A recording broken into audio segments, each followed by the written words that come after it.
Ayo, Shalom, oh praise to Yahweh, Shem Yahshai, Bashem Kakadash, the monasty apostles and elders of GreatMillStone, man, who rule well.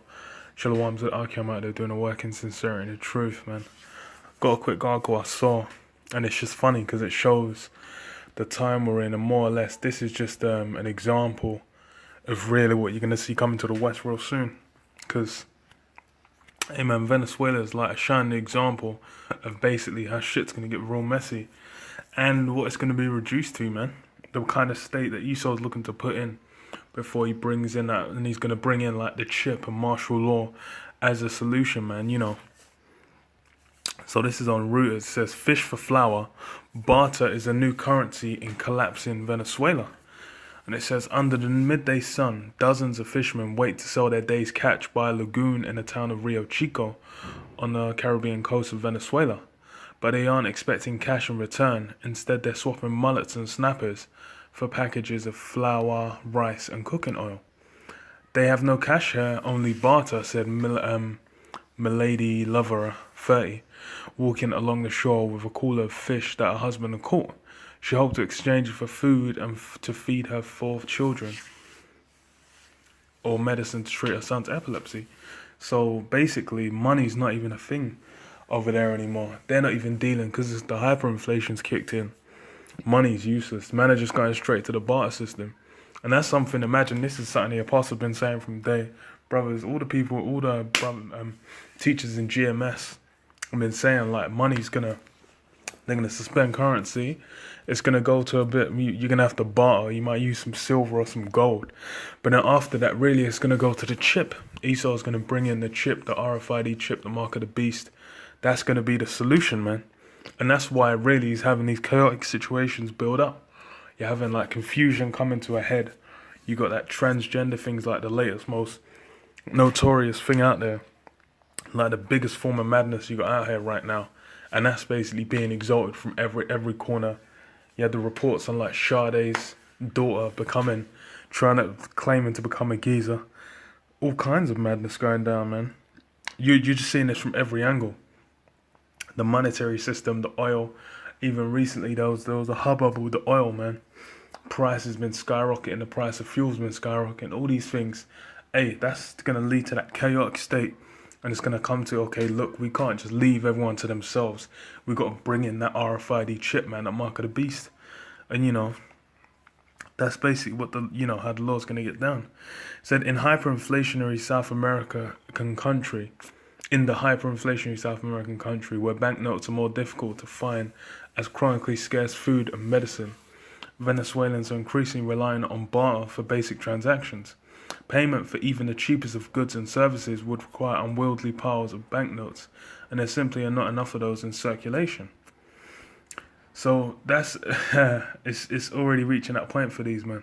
It says, while formal business in the city can get on bank transfers and debit cards, such operations are largely out of the question in rural areas, such as Rio Chico population. So basically that electrical system, bank transfers, debit cards, that's going to people ready to fold over into cryptocurrencies, into the mark of the beast, the electronic system where there's no actual money.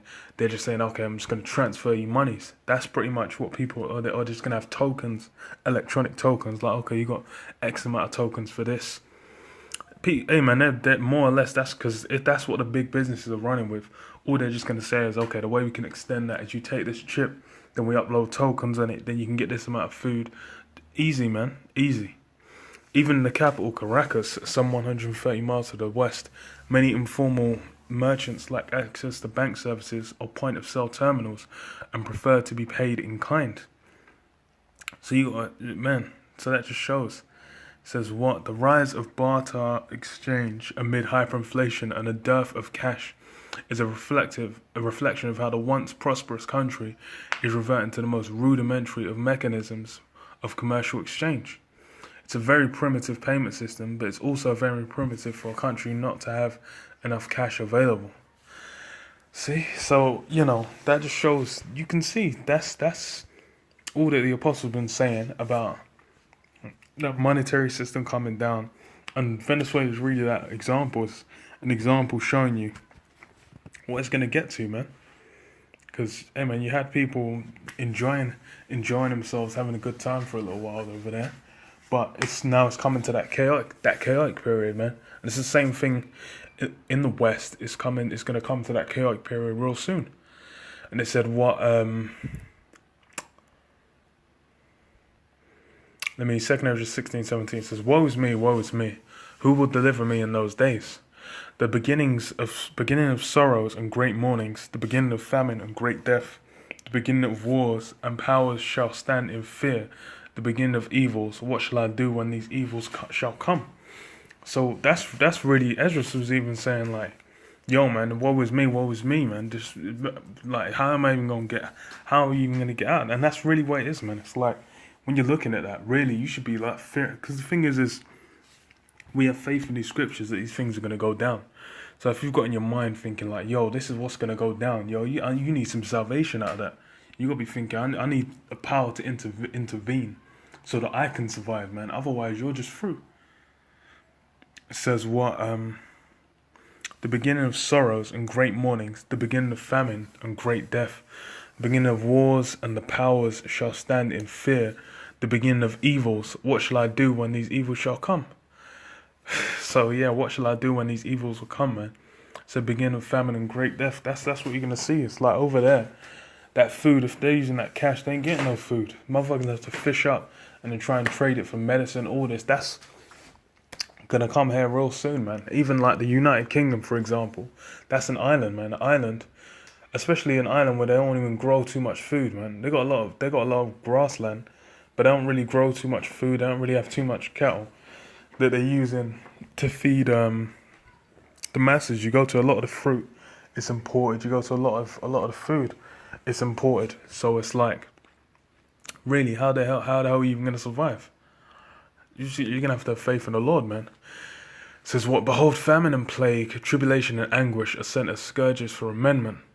So these things are sent as scourges for amendment. That's another thing, man. Jay don't like to eat that they're basically being punished for what they've done. But that's actually that's a big part of it, man. It's a scourge, man. It's a punishment to correct us, man. And that's why 2/3 needs to get wiped out, because they're not going to be corrected. We're coming out, we're telling them the truth of the Bible. We're telling them what they need to be getting down with. They ain't looking to mess around with that, man. It says what? Behold, victuals shall be so good cheap upon earth, that they shall think themselves to be in good case. And even then shall evils grow upon earth, sword, famine, and great confusion. So yeah. We had that period where it was like they were doing good, the economy was doing good, everything was good in Venezuela, and then it just went to shit. It's happening now in the US as well, with like the oil prices. It's happening in the UK with a few things as well, man. So it's like, yo, coming into that time, man, But yeah, I'll leave it there, man. I'll leave it there, just a little update, just on, because it's funny, like, bartering's back. That means that the next stage they could just bring in the chip, and people are gonna eat it, because of course they will. They're ready, man. They're fully ready, man. But yeah, I'll leave it there, man. All praise to Yahweh, Hashem, Yahshua, Hashem, man. Shalom.